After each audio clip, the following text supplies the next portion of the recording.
tema bulan ini saya yang mengawali. Diambil di dalam Yakobus 3 ayat yang ke-10. Pak Hendro, anak Pak Hendro iki sok ngomong Pak Hendro. Dari mulut yang satu keluar berkat dan kutuk. Hal ini saudara-saudaraku tidak boleh demikian terjadi. Amin. Dari mulut yang satu keluar berkat dan kutuk. Hal ini saudara-saudaraku tidak boleh demikian yang terjadi. Saudara, mulut ini terutama mulut orang percaya ya. Karena apa? Orang percaya dipenuhi dengan Roh Kudus. Sehingga mulut ini berkuasa. Apa yang kita perkatakan itu kata-kata yang mengandung berkat, yang bisa memberkati orang lain, atau bisa membuat orang itu dengan perkataan kita, mereka itu bisa bersukacita, atau sebaliknya dengan perkataan kita juga dengan lidah yang sama yang satu. Itu juga bisa mengeluarkan kata-kata yang menyakitkan hati,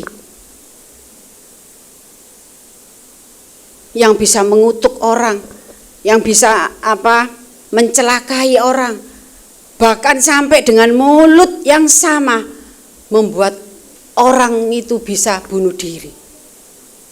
Betapa dahsyatnya lidah yang kecil ini bisa nggiring orang untuk berbuat jahat, untuk melakukan hal-hal yang enggak benar. Tapi bisa dengan mulut yang sama bisa berdoa untuk menyembuhkan, bisa berdoa untuk melepaskan kuasa gelap.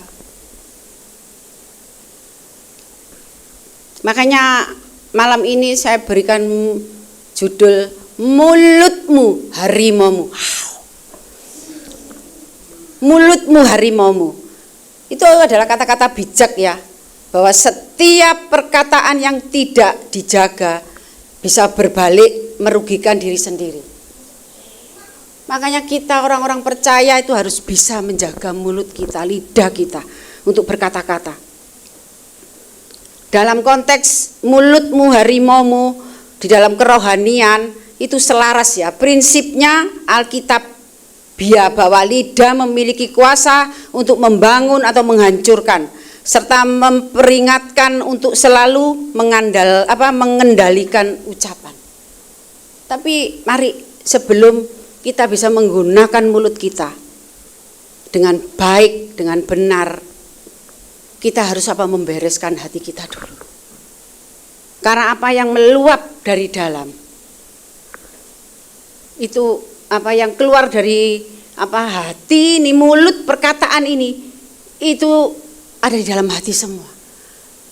Kalau orang yang hatinya penuh dengan luka, penuh dengan sakit hati, penuh dengan dendam, penuh dengan iri, dengki, enggak bisa mengeluarkan kata-kata yang baik, apalagi firman Tuhan.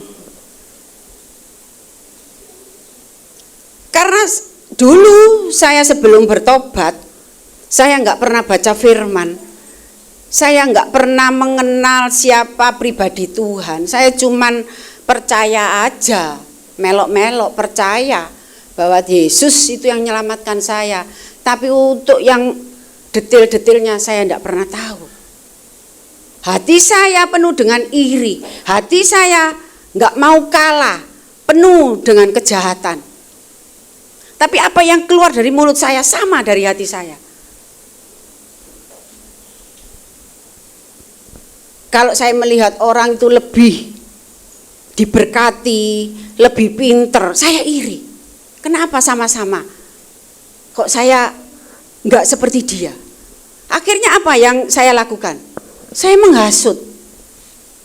Saya ngajak ngomong orang, iku lho alah kok yo minter Padahal sebenarnya iri hati. Saya iri karena kelebihan mereka.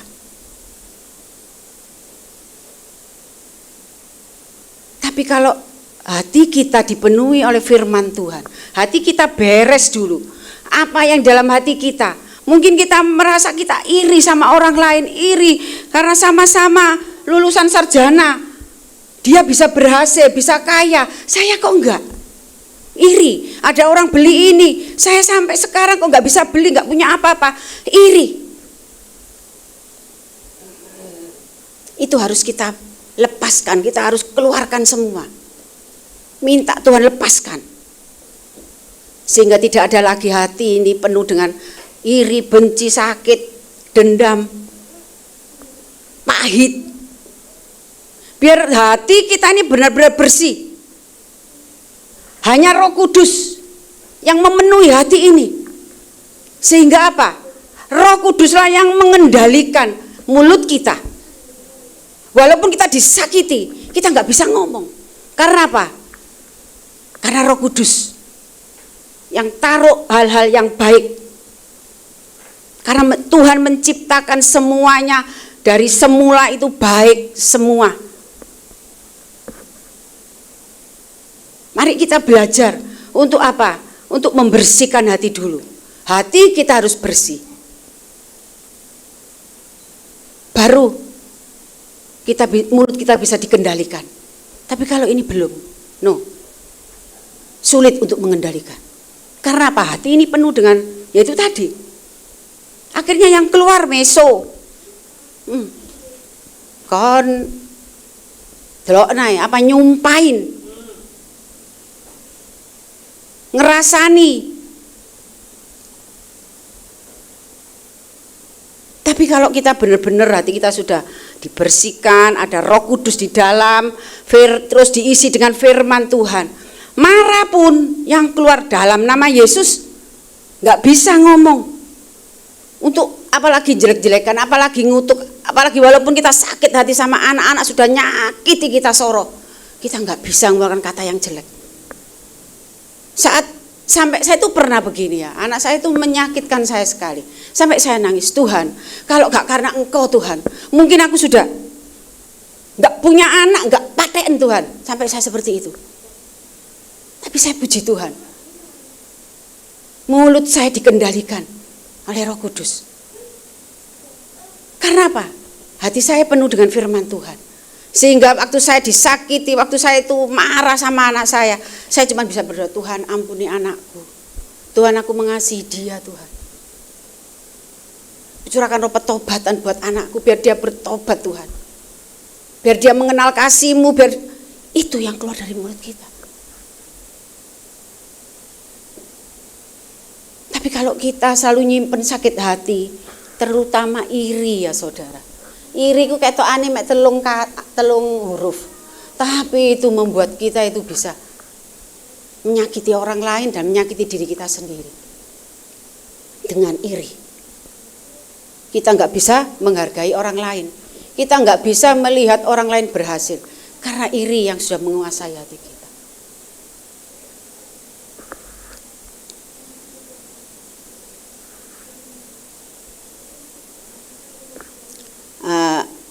Kita ini ya di Amsal 18 ayat yang 21 dikatakan apa? Bahwa hidup dan mati dikuasai lidah. Perkataan yang kita ucapkan memiliki apa dampak nyata bagi diri. Mari kita baca, kita lihat dulu. Apa? Nah, iya betul. Hidup dan mati dikuasai lidah. Siapa suka menggemakannya akan memakan buahnya. Hidup dan mati dikuasai lidah. Jadi lidah ini benar-benar seperti pisau ya. Siapa yang menggemakan? Kalau kita menggemakan firman Tuhan, kalau kita memberkati orang lain, kalau kita berkata-kata dengan baik, menyenangkan. Bukan orang yang kita ajak bicara itu ikut sukacita, ikut dipulihkan, tetapi juga untuk kita sendiri. Firman ini untuk engkau dan untuk kita yang ngomong.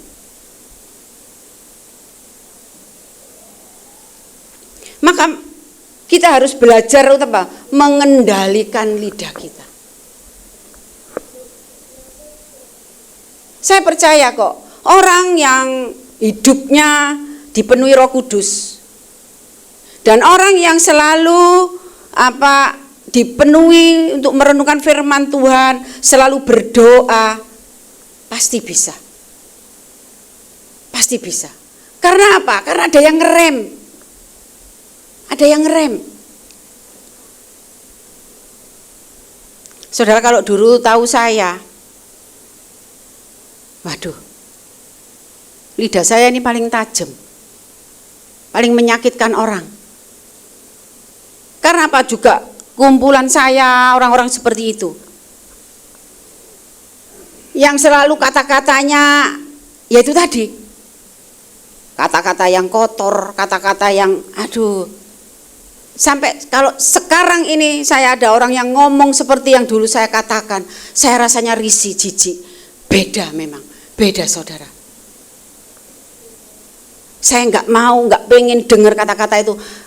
Kalau ada yang ngomong, aduh yang ngomong yang kotor gitu ya, saya bisa, ya Tuhan, rasanya ini loh, telinga ini kalau dulu saya ikut ngimbangi, ikut ngomong enak gitu, memang satu roh.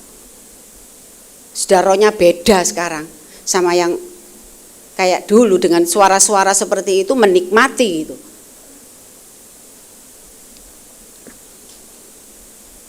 Kita perlu merenungkan firman ya dari Amsal ini ya. Supaya apa? Kita memperkatakan dengan benar, memperkatakan mulut kita ini untuk dipakai memberkati orang lain. Siapa yang kita ajak ngomong, orang itu merasa ada damai. Orang itu bisa merasa rasanya bisa kuat kembali.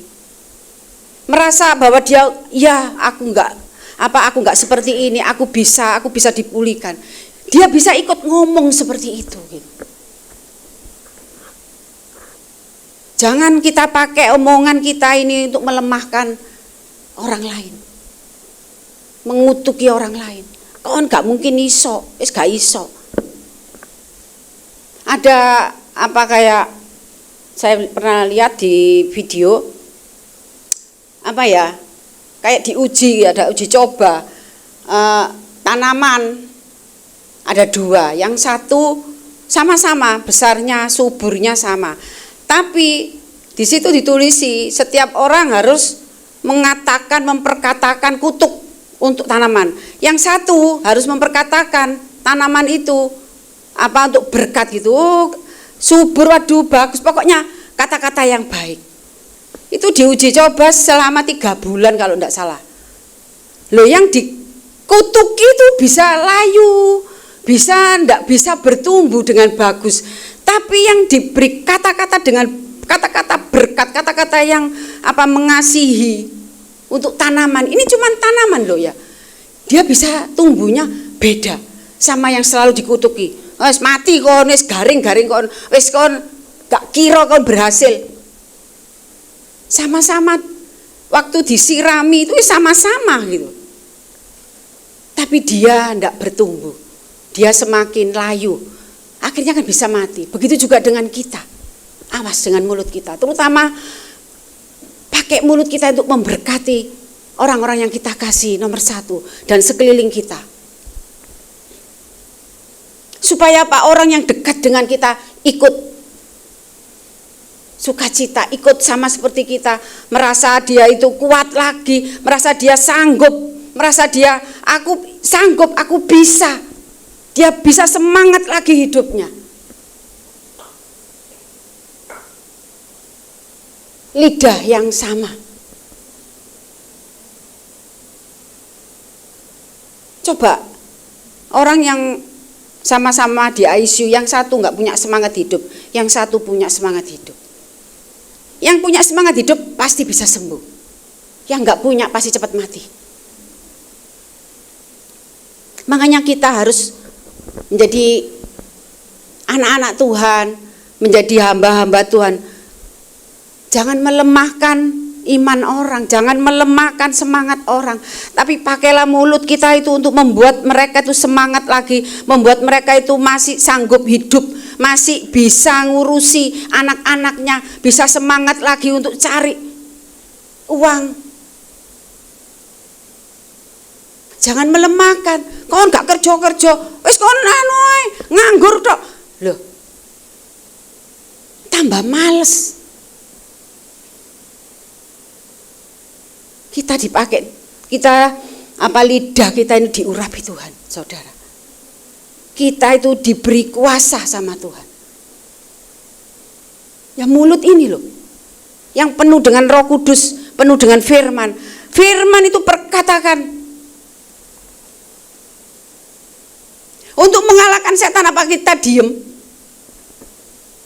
Enggak bisa. Setan itu harus dengar firman itu diucapkan.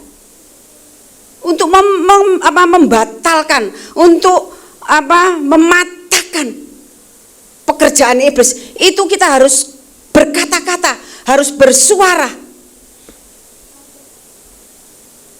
Enggak bisa kita dalam hati aja, itu enggak bisa. Setan itu budek bae, enggak krungu kan. Tapi dia bisa menilai gitu. Bagaimana orang itu, bagaimana.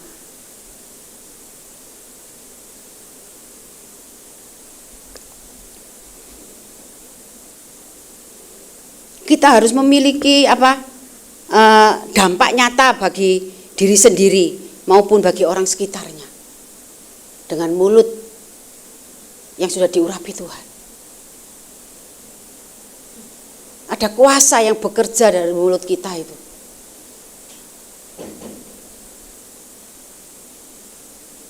Kita harus apa? Kita harus bijak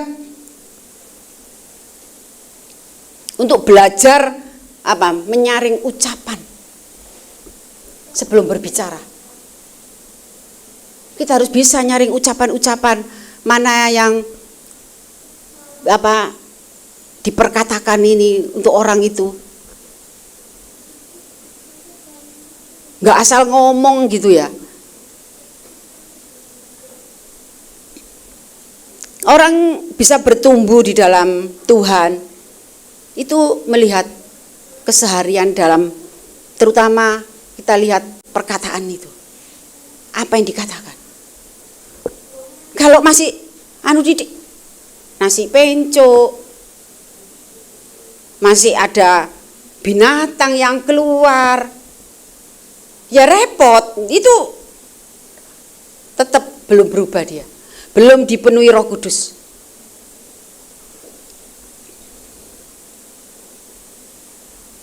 Ingat dalam Efesus 4 ayat yang ke-29. Pak Hendro, Efesus 4 ayat yang ke-29. Janganlah ada perkataan kotor keluar dari mulutmu, tetapi pakailah perkataan yang baik untuk membangun di mana perlu, supaya mereka yang mendengarnya beroleh kasih karunia. Amin.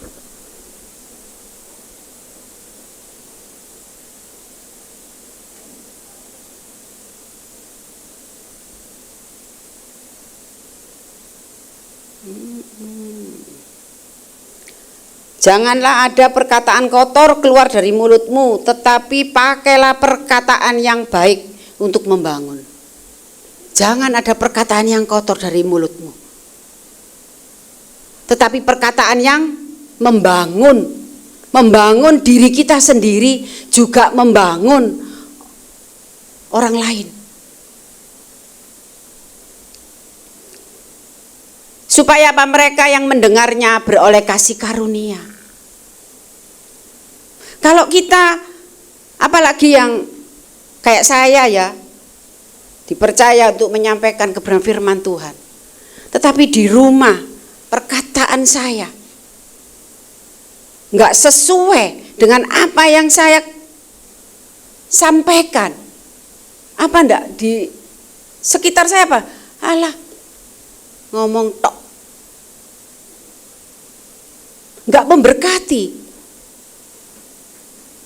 Kadang kita ngobrol biasa, kita menyampaikan kebaikan Tuhan, bagaimana Tuhan bekerja, berkarya dalam hidup kita, kepada itu orang itu juga bisa menerima kasih karunia. Dia bisa juga akhirnya diselamatkan. Dia bisa percaya dengan perkataan kita. Karena apa? Ada Roh Kudus. Ada kuasa yang bekerja. Kita itu bukan anak-anak sembarangan ya, anak-anak yang sudah dipilih Tuhan. Mulutmu ini harus dipakai terutama untuk memberitakan kebenaran firman Tuhan.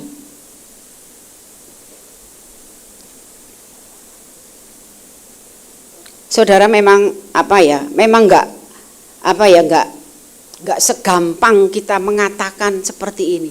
Tetapi kita harus memulai untuk bisa perkataan ini untuk bisa kita kita kendalikan lidah kita ya. Jangan ada perkataan kotor yang keluar dari mulut kita. Berdoa tiap hari, minta Tuhan supaya Roh Kudus itu mengendalikan hidup kita, pikiran kita, mulut kita, supaya Roh Kudus yang mengendalikan. Saudara, kalau kita sendiri nggak akan pernah bisa untuk bisa mengendalikan lidah kita, karena manusia ini sombong. Dia rasanya itu nggak mau kalah dari yang lain. Dia harus lebih hebat. Tetapi Tuhan mau kita memiliki kerendahan hati.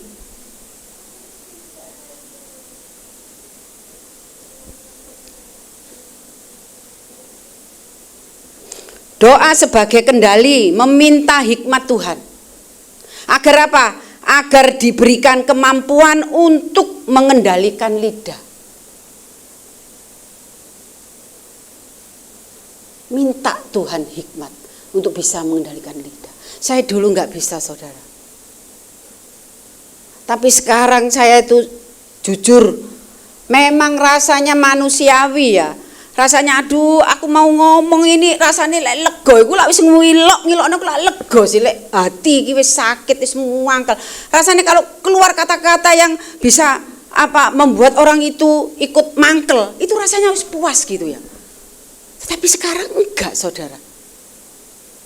Mau ngatakan itu akhirnya tuh ya Tuhan, ampuni Tuhan. Bukan hanya sama anak saya, sama orang luar. Cuman kadang itu cuma saya lihat aja gitu. Udah saya bawa doa. Tuhan jamah. Sama adik saya ini Diana itu juga gitu. Kadang-kadang kan mulutnya itu saya cuman ya Tuhan jamah dia Tuhan. Nggak bisa. Kalau dulu saya sudah merasa tuwek, saya ikut nyaut. Saya nggak mau kalah, aku lebih tuwek. Tapi sekarang, kalau kita punya Roh Kudus, hidup kita tidak lagi seperti yang lama. Sudah diperbarui Tuhan. Juga perkataan kita diperbarui Tuhan. Hati kita diperbarui Tuhan. Juga cara berpikir kita. Roh Kudus yang memperbarui kita. Setiap hari. Dengan apa? Dengan firman Tuhan.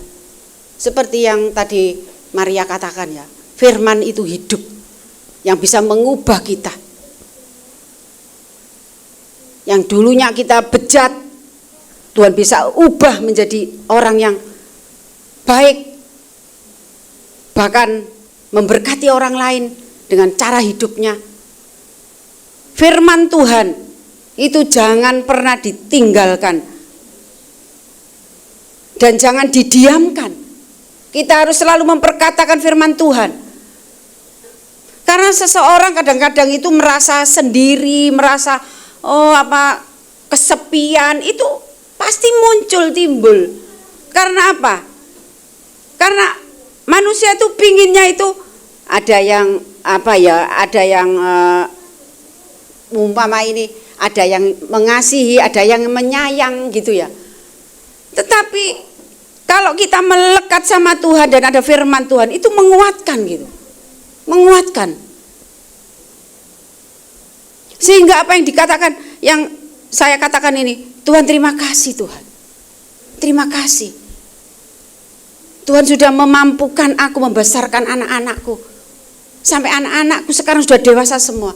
Tapi aku masih tetap, Tuhan, aku bersyukur Bisa itu yang keluar dari mulut. Bukan mengeluh, aduh Tuhan aku ki anakku tuwek-tuwek, aku saiki ijen koyo ngene, anakku gak ngereken. Loh, iya. Bisa seperti itu. Makanya pakai mulutmu untuk berdoa bagi anak-anakmu, agar anak-anakmu dipulihkan.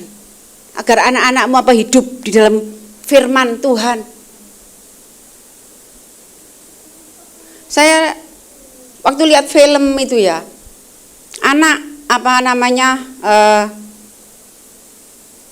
di rumah situ ada yang kayak mendapatkan calon itu orang yang kaya raya gitu ya.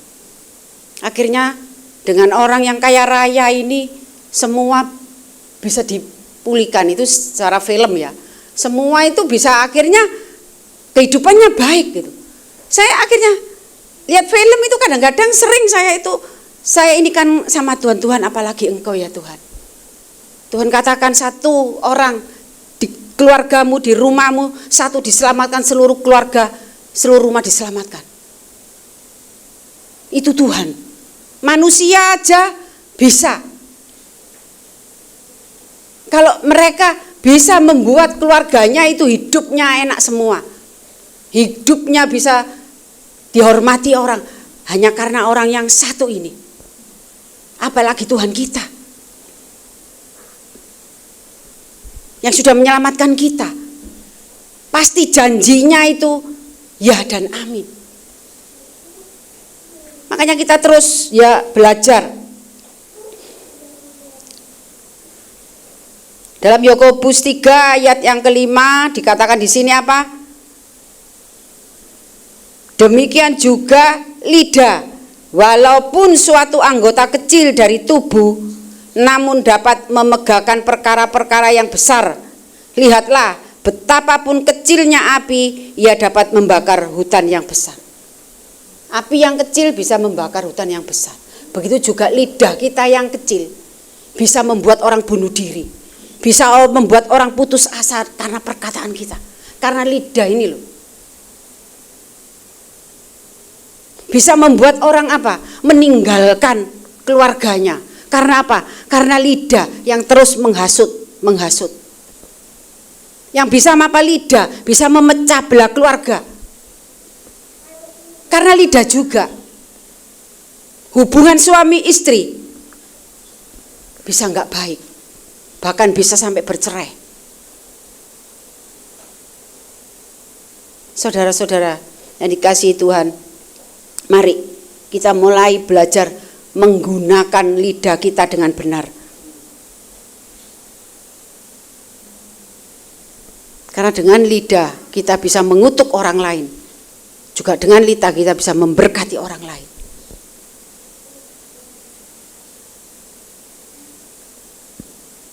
Coba kalau kita sudah mendoakan orang lain, tapi terus umpama kita mendoakan siapa ya? Saya mendoakan Maria, anggaplah Marlene orang lain. Saya mendoakan dia untuk kebaikan dia, pemulihan. Kemudian dia diberkati